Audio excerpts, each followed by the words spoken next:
अगर आप लोगों के भी सब्सक्राइबर तो हैं बट आपकी वीडियोस पे व्यूज़ नहीं हैं, ये दो बातें और ये दो कनेक्शन मैं क्यों लगा रहा हूँ ये आपको आगे जाके पता चलने वाला है। देखिए, होता ये है कि आपको लोग सब्सक्राइब कर देते हैं लेकिन आपकी वीडियो का जो न्यू वीडियो आप अपलोड करते हैं उसका नोटिफिकेशन उनके पास नहीं जाता, जिनकी बेस पे वो आपकी वीडियोस को नहीं देखते। और जहाँ आपके 100 सब्सक्राइबर हैं या 200 सब्सक्राइबर हैं उतने आपके व्यूज़ आ ही नहीं रहे होते, यानी कि फिर आपके व्यूज़ लॉस होना शुरू हो जाते हैं। तो इस वीडियो के अंदर में एक मेन मसला जो कि वीडियो का नोटिफिकेशन का होता है कि आपकी वीडियोस का नोटिफिकेशन किसी के पास जाता नहीं है, उस सेटिंग को मैं आज ऑन करके दिखाने वाला हूं आपको इस वीडियो के अंदर के वो कौन सी सेटिंग है जिनको ऑन करने के बाद आपकी वीडियोस का नोटिफिकेशन भी आपके सब्सक्राइबर के पास जाएगा और आपके सब्सक्राइबर आपकी वीडियोज़ को वॉच करेंगे क्योंकि उन्होंने आपको सब्सक्राइब किया हुआ है। तो चलते हैं YT स्टूडियो की जानिब जो कि मैंने क्रोम ब्राउज़र में ओपन किया है। अब आप वीडियो अपलोड करने लगे, यानी जब आप वीडियो अपलोड करने लगे तो ये सेटिंग लाजमी ऑन कर लीजिएगा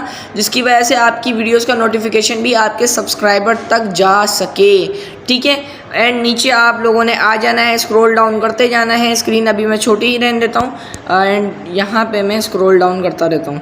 ठीक है, स्क्रॉल डाउन करने के बाद आप लोगों के सामने ओपन होगा, शो मोर का ऑप्शन आएगा एंड आपने फिर दोबारा स्क्रॉलिंग करनी है। स्क्रॉलिंग करने के बाद टैग्स के नीचे ये वाला ऑप्शन है, कैटेगरी के ऊपर अलाउ एम्बेडिंग, ये वाला ऑप्शन आपने ओपन कर लेना है और उसके बाद यहाँ पर शॉर्ट रिमिक्स वाले जो ऑप्शन है इसमें अलाउ कर देना है। ये दो ऑप्शंस आप लोगों ने ओपन कर लेनी है ताकि आप लोगों की वीडियोस का नोटिफिकेशन जो है वो जल्द अज जल्द पहुँच सके। ये मकसद नोटिफिकेशन का नहीं है लेकिन इसको ऑन कर लेना बेहतर है।